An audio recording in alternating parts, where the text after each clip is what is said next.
Guys, आप सभी की प्रिपरेशन कैसी चल रही? तो अभी हम लोग क्लास 12 के कुछ क्वेश्चंस करेंगे जो कि माइक्रो इकोनॉमिक्स के क्वेश्चंस है। इन क्वेश्चंस को करके हम लोग डायरेक्टली क्वेश्चन को नहीं करेंगे, इन सभी टॉपिक को भी प्रैक्टिस करेंगे ताकि हमारा ये टॉपिक और भी मतलब स्ट्रांग हो जाए। ठीक है, बेसिक क्लियर हो। और ये जो टॉपिक्स है ये आपके expansion in demand, contraction in demand, ये सारे टॉपिक्स आप बीए इकोनॉमिक्स ऑनर्स में भी पढ़ेंगे। इसको आप अगर नेट एग्जाम देते हो उसमें भी पढ़ेंगे, तो ये बहुत ही इंपॉर्टेंट है। और जो भी क्लास 11-12 के स्टूडेंट्स हैं ध्यान से देखिए। चलिए हम लोग स्टार्ट करते हैं।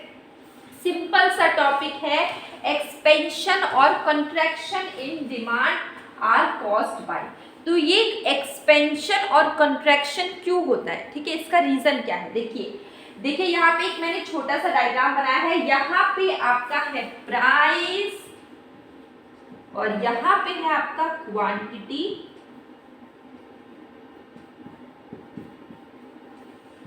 डिमांड। ठीक है, आप एक चीज देख सकते हैं यहाँ पे कि ये कुछ पॉइंट्स है ए बी सी। ठीक है, यहाँ पे क्वांटिटी डिमांड है, यहाँ पे प्राइस। तो आप देख सकते हैं कि ए से बी मूव करते हैं। अगर हम पॉइंट ए से बी मूव करते, ठीक है, तो आप देख सकते हैं ए से बी मूव किए तो हमारा क्वांटिटी कहाँ चला गया? पहले कितना था? OQ था। ठीक है, इतना क्वांटिटी था। इसके बाद हमारा क्वांटिटी क्या हो गया? OQ1 हो गया। पहले हमारा क्वांटिटी कितना था? OQ था। ठीक है, अब क्या हो गया? OQ1 हुआ क्योंकि हम पॉइंट A से B में मूव कर रहे हैं। ठीक है, तो जब आपका क्वांटिटी OQ से OQ1 हो गया तो आपका प्राइस क्या हुआ? क्वांटिटी जब आपका इतना बढ़ा तो पहले प्राइस आपका कितना था?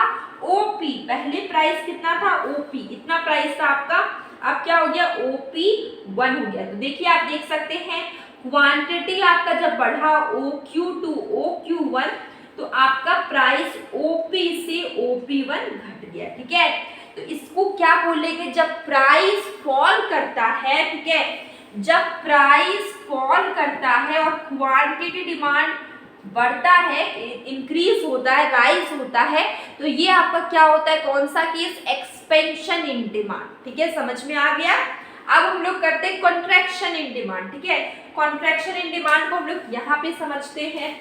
स्पेस है यहाँ पे, कंट्रैक्शन इन डिमांड। ठीक है, कंट्रैक्शन इन डिमांड। अब देखिए इसको हम लोग समझते हैं। कैसे समझते? देखिए पहले हम लोग ने क्या देखा कि A से B हम लोग मूव किए, लेकिन अब क्या होगा? A से हम लोग कहाँ जाएंगे? ऊपर C। A से C हम लोग मूव करेंगे। ठीक है, हम लोग यहाँ पे लिखते हैं A to C हम लोग मूव कर रहे हैं। ठीक है, जब हम लोग A से C मूव कर रहे हैं तो क्वांटिटी डिमांड क्या होगा? क्वांटिटी डिमांड क्या होगा? घटेगा। ठीक है, पहले OQ क्वांटिटी था, अब हो गया OQ2 क्वांटिटी। पहले इतना क्वांटिटी था, अब कितना हो गया? OQ2 quantity. तो क्वांटिटी डिमांड क्या हुआ? घट गया OQ2 OQ2। ठीक है, OQ से क्या हो गया? OQ2। क्वांटिटी डिमांड क्या हो गया? घट गया आपका OQ से OQ2। ठीक है, इसके बाद देखिए प्राइस आपका क्या होगा? जब क्वांटिटी घटा, क्यों घटा? क्योंकि प्राइस बढ़ गया। तो अब आपका प्राइस जो OP था अब वो बढ़ के क्या आ गया? OP2 आ गया। प्राइस आपका क्या हुआ? बढ़ गया। प्राइस आपका राइज हुआ OP2 OP2। ठीक है, OP2। ठीक है, ये चीज आपको समझ में आ गई। तो देखिए यहाँ पे आप क्या देख पा रहे हैं कि प्राइसेस अगर बढ़ते हैं, ठीक है, प्राइसेस अगर बढ़ते हैं OP से, पहले इतना प्राइस था, अब हो गया OP2। प्राइसेस जब बढ़ेंगे तो क्वांटिटी डिमांड क्या होगा? घट जाएगा। ठीक है, प्राइसेस बढ़े, क्वांटिटी डिमांड घट गया।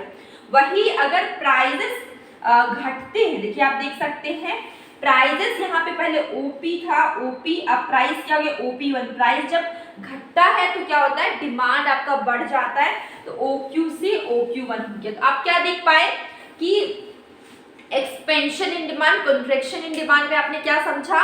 एक्सपेंशन इन डिमांड मतलब डिमांड का बढ़ना, कॉन्ट्रैक्शन इन डिमांड मतलब डिमांड का घटना। अब एक और चीज समझ लीजिए, एक्सपेंशन इन डिमांड मतलब होता है डिमांड का बढ़ना, ठीक है। डिमांड क्यों बढ़ता है? हम लोग ने डायग्राम में देखा, डिमांड हमारा बढ़ा OQ से OQ1, क्यों बढ़ा? क्योंकि प्राइस हमारा क्या हुआ? OP से OP1, प्राइस आपका फॉल किया तो डिमांड आपका बढ़ गया, डिमांड बढ़ा मतलब एक्सपेंशन इन डिमांड, ठीक है, क्लियर। अब आपका प्राइस आपका फॉल किया, ठीक है, प्राइस अगर आपका बढ़ जाएगा तो डिमांड आपका क्या हो जाएगा? बढ़ जाएगा, ठीक है। प्राइस बढ़ा तो डिमांड आपका घट जाएगा, तो डिमांड अगर घटेगा तो उसको हम लोग क्या बोलते हैं? Contraction in demand. तो ये जो दो टॉपिक है, expansion in demand, contraction in demand, ये आपके नेट इकोनॉमिक्स तक आपका काम देगा, बहुत इंपॉर्टेंट है, बेसिक है, बहुत इंपॉर्टेंट, ठीक है। तो इसका आंसर आपको क्या समझ में आया कि आपका क्यों प्राइजेस आपका क्यों ये एक्सपेंशन और कॉन्ट्रैक्शन इन डिमांड का कारण क्या है? प्राइजेस के कारण एक्सपेंशन और कॉन्ट्रैक्शन डिमांड हो रहा है, इसका आंसर क्या होगा? Change in price of given good, answer will B, ठीक है, रिलेटेड गुड नहीं होगा, गिवन गुड होगा, ठीक है। तो इसका आंसर आपको समझ में आ गया। हम नेक्स्ट यहाँ मूव करते हैं। अब यहाँ पे देखिए, which of the following represent market demand curve, ठीक है। तो मार्केट डिमांड कर्व क्या रिप्रेजेंट करता है, ठीक है। तो मार्केट डिमांड कर्व देखिए, यहाँ पर आप देख सकते हैं एक छोटा सा डायग्राम है, D1, D2, D3, ठीक है, यहाँ पे डिमांड कर्व बना हुआ है। तो आप देख सकते हैं, देखिए D1, D2 और D3, हम लोग ने दो चीजें पढ़ी है, एक है इंडिविजुअल डिमांड। अगर आपने बेसिक डिमांड चैप्टर नहीं पढ़ा है प्लीज पढ़ लीजिए, अगर बेसिक पढ़ लीजिएगा जो कि मैंने डिमांड पढ़ाया हुआ है तो आपको ये सभी क्वेश्चंस बहुत इजीली सॉल्व हो जाएंगी। और अगर आपको चाहिए तो मैं आई बटन में डाल दूंगी, आप आई बटन में क्लिक करेंगे आपको डिमांड चैप्टर मिल जाएगा, ठीक है। इससे कि आपको ढूंढने की जरूरत नहीं है, सर्च करने की जरूरत नहीं है, आप एक बार क्लिक करेंगे आपको मिल जाएगा, ठीक है। तो आप बिल्कुल भी टेंशन नहीं लीजिए, डिमांड बेसिक चैप्टर पढ़िए और भी क्लियर होगा। और ये चैप्टर ऐसा है जो कि आपका पीछा नहीं छोड़ने वाला है, आगे तक आप इसको आप पढ़ते ही रहेंगे, ठीक है। तो देखिए यहाँ पे क्या है, हम लोग ने एक चीज देखा कि मार्केट डिमांड कर्व, ठीक है, यहाँ पे क्या है? Market demand curve. तो हम लोग ने पढ़ा हुआ है कि मार्केट डिमांड कर्व दो टाइप के होते हैं basically, first is individual demand curve, second is market demand curve, ठीक है। इंडिविजुअल में एक पर्टिकुलर पर्सन का डिमांड कर्व, जैसे कि सपोज करिए राम का डिमांड, ठीक है, राम क्या डिमांड करता है, कुछ भी नाम ले लीजिए, फिर श्याम क्या डिमांड करता है, ठीक है, ऐसे ही कुछ।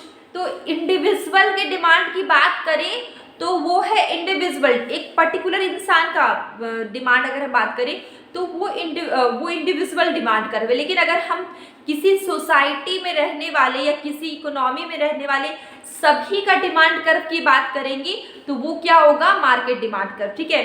वो क्या होगा? आपका सबका डिमांड मिला देंगे एग्रीगेट में तो वो मार्केट डिमांड कर्व होगा। सिंगल एक इंसान का पर्टिकुलर का बात करेंगे तो वो क्या होगा? इंडिविजुअल डिमांड कर्व होगा, ठीक है। आपको क्लियर हो गया? D1, D2 is individual demand curve, लेकिन अगर बात करें D3 जो कि एडिशनल है D1, D2 का, तो ये आपका क्या हो जाएगा? मार्केट डिमांड कर्व होगा। तो D3 is market demand curve, ठीक है। D3 is market demand curve. तो इसका आंसर क्या होगा? B, answer will be B, market demand curve. तो ये क्वेश्चंस के साथ हमारा जो कंसेप्ट था हम लोग ने डिटेल में किया। आपको कैसा लगा ये सेशन प्लीज़ कमेंट बॉक्स में ज़रूर बताइए। और अगर आपको ये वीडियो हेल्पफुल लगा है तो प्लीज़ अपने फ्रेंड्स को शेयर करें, क्योंकि आप शेयर करेंगे उनकी भी काफ़ी हेल्प हो जाएगी। तो अगर आपको इससे थोड़ी सी भी मदद मिलेगी तो प्लीज़ आप इसको अपने फ्रेंड्स को शेयर करें। और अब लोग मिलेंगे कल एक न्यू वीडियो में। डेली मैं क्वेश्चंस डालती हूँ, लेकिन क्वेश्चंस में ऐसे कंफ्यूजन है कि मैं क्लियर कर देती हूँ। क्वेश्चंस में कभी कभी नेट का डालती हूँ, कभी कभी क्लास 12 का डालती हूँ, ठीक है। तो आप अगर आपकी दीदी भैया अगर पढ़ते होंगे नेट का तो आप उनको भी शेयर कर सकते हैं। तो आप लोग मिलेंगे कल एक न्यू वीडियो में।